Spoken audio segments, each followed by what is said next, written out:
Hello, beautiful people. Welcome back to Gladys on Law. Today's video, I just would love to share the complexity of navigating a relationship with people that you're close with. And I would love to share some of the challenges that I've gone through and I'm noticing and experiencing in a relationship with my kids, relationship with my partner, Eli, as well. Because these are the two very close relationships that I have. And I really believe that the more you love, the more you hate the person that you love the most or has the most potential to actually hurt you. Last night, when I was spending time with my kids, we were walking. I got distracted in doing the ukay-ukay. If you don't know what ukay-ukay is, it's like a thrift store. So I get so hooked into trying to look for clothes. And my son was not very happy about it and was spouting and expressing his dissatisfaction, telling me like, oh, mom, this is why I don't want to spend time with you, or this is why I don't want to go for a walk with you because this is not a walk. You are shopping there. And wow, my instant reaction as a mother was to also get angry at him. Like, how could you talk to me like that? But I'm glad that while those things are happening, I'm able to pause and just observe how it actually made me feel. And it made me feel such a strong emotion of mixture of guilt, shame, but then I don't want to express guilt and shame. The easiest form of emotion that I could express is anger. But instead of reacting with anger, I was able to contain myself and I realized like, yeah, this is supposed to be our time, my time with the kids, and I'm supposed to walk with them, have a talk with them, but look at what I'm doing. And so I apologized to my son and we continued our walk. It was so challenging because I already apologized. I hope you forgive me. But I noticed how even though we're going back home already, she still holds a lot of emotion within himself. He's still expressing like, oh, this night is so boring. I am so bored. And again, I'm holding this emotion of just bursting out to him. And like in my head, I was that like, oh my God, you're so ungrateful. Why are you so hooked into the bad emotion? Can you just let it go? And I'm happy that despite how busy I am, I'm still here walking, going out for a walk with you and your sister. I would like to put myself in the back that I'm glad I was able to just observe those thoughts that is looping into my mind and not just spit it out right away. Instead, just take a deep breath, exhale, and ask him question. Like, hey, I noticed that you're still not feeling good. Is it still about what happened other than being bored? What are other feeling that comes to you when I was doing ukay-ukay and you were waiting for me? And I'm so proud of my son too for being able to openly express how he feels. And he told me like, actually, mom, I feel sad and also angry. First, I feel angry because I thought we're going for a walk, but you got stuck and doing something else. And then I feel sad because I wanted to spend time with you. And we use so much of supposed to be our time together to you just looking for clothes. And when I hear him say that, I also get emotional. And yes, I felt guilty and shame, but at the same time, I also felt so good and happy that we're able to have that kind of conversation with my son. And I feel like I am able to understand him better. And it made me feel humble that yes, even though I'm the adult and he's a kid, he has that maturity and ability to express his emotion, and realizing that, wow, there's so many things that I still have to learn being a parent when it comes to navigate emotion. And I'm so happy that I get to have this opportunity of having that close relationship with my child and having the opportunity to actually just observe instead of reacting, pause instead and just observe and respond in a better way. But let's move on. I just wanted to share that. And now moving on to my relationship with Eli, a romantic relationship.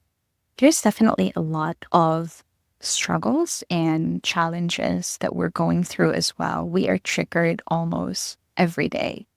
And sometimes I'm even curious, like, how are you guys doing if you're with your romantic partners and with people that are close to you? How do you navigate triggers and challenges like that? Because even though I have that awareness of like, oh gosh, I'm being triggered here. And even though I know the better way to respond, but most of the time I still end up defaulting to being triggered and reacting and getting angry and getting upset. And then it spiraled down into a fight.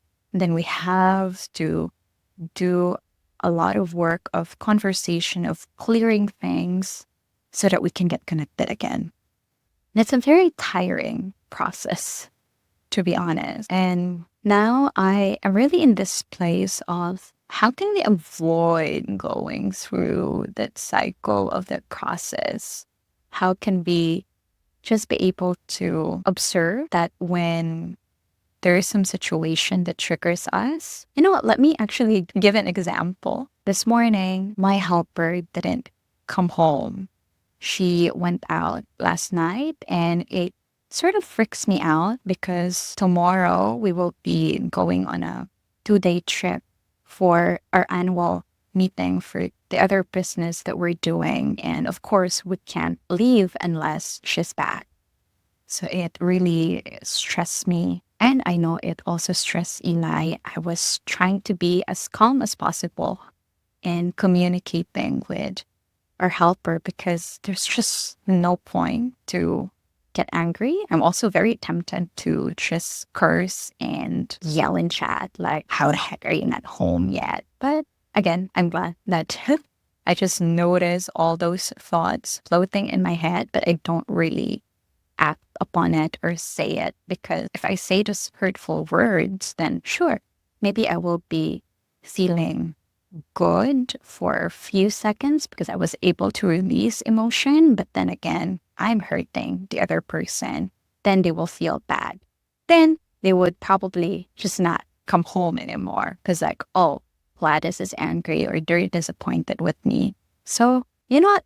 I just decided to just again breathe it out, calm, and just ask her to please let us know when you're coming home, and please do come home because there's a lot of things that I still have to do and I cannot really navigate doing some work and at the same time taking care of the kids. And that is why we hire you. And it's really important for us that you will be back and let's have some conversation in your back. So there's that. I was able to set it aside. And now when Eli sent me a chat and like with caps lock, I really see his emotion, I get triggered because it's just so annoying. You're not the only one who's frustrated. I am also frustrated. And I'm doing my best not to react in this situation. I'm doing my best to just respond as calmly as possible. But here you are triggering me. But hey, again, it's just in my head. I don't usually express it that way. But even without words, Eli can feel and sense my energies. And so when he comes home and he look at my face and I have this bitchy look and like, what do you need? Huh? He gets triggered as well. Like, why are you reacting like that? Why are you treating me like this? And again, my self dialogue, like, why do you think I'm treating you like this? He left, and I was also left here in the porch. And I thought, that's not the best way to respond. I feel upset, and I'm glad that I was able to just release and set it aside. And he is having a hard time navigating it and lengthening that pause to actually understand his perspective. And instead of feeling upset and annoyed with him as well, and have that power struggle of who's more upset, who's more annoyed, I decided to just, you know what, let me just release all that and actually just think of how he's been going back and forth to the city because of supporting his son, taking our cats to the vet. And I know that he has a lot of work that he wanted to do, but he wasn't able to get it done because, again, he has to entertain and attend to other people. And now there's this issue with our helper. And it just so happened that he expressed it to me. And I am able to see and observe that. So in that case, like, you know what? What will love do here? That's the mantra that I've been using now when a lot of things are happening, triggers are happening. What would love do here? What would love do in this situation? And it really helps me to be in a place of compassion and understanding for him. So I decided to just, you know what, breathe in and out, go out, give him a shoulder massage, and give him a hug, and just being able to talk. And that's another thing that I feel grateful for, because every time that I come to Eli with love and compassion, he never rejects me. He always come and also be vulnerable, also willing to apologize, and also willing to say sorry for his reaction. And I'm just grateful that we're able to do that. And for those of you who are also going through the same challenge, I know it's easier said than done, but definitely it's so much worth it to try. Try to not be tempted in reacting. Because I'm curious, have you noticed some experience where people that are close to you, people that you care about, triggers you, and the strong feeling is to react to them, to react to how they act, to get angry, to lash out, to get offended? Or have you also noticed an experience where you have all those emotions in your body and you have all those harsh words in your mind ready to be spit out, but you're able to just hold it still in your mind and observe it and choose a different response? Choose to respond differently. Choose to actually release those negative thoughts and do the opposite, which is be in a place of love, compassion, and understanding. If so, let's celebrate that together. And please go share your stories of navigating those challenging moments in the comment section below. I would love to hear those. And if you're someone who's like, oh no, never happened, it always turns into a fight, a cat and dog fight, sending you love and compassion. And hopefully you'll be in a place where you can find peace and you'll be able to navigate those challenging moments more grace and love, because it's very fine and line. And to make a decision to actually respond in a positive way is very hard. And again, most often I react instead upon the triggers, upon the emotion. And I am setting a commitment and an intention to just lengthening the pause and taking more deep breaths and be in a place of love and understanding.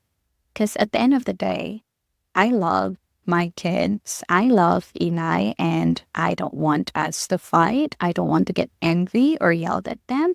I want to be able to understand each other. So that's it for tonight's video. I hope that I was able to share something that hopefully can ignite or evoke some realization or some things to think about in your life. And I hope you will continue joining me in my journey of love, relationship, and intimacy. There's definitely more content to come, so stay tuned for that. Thank you so much, everyone, and have an orgasmic day. One.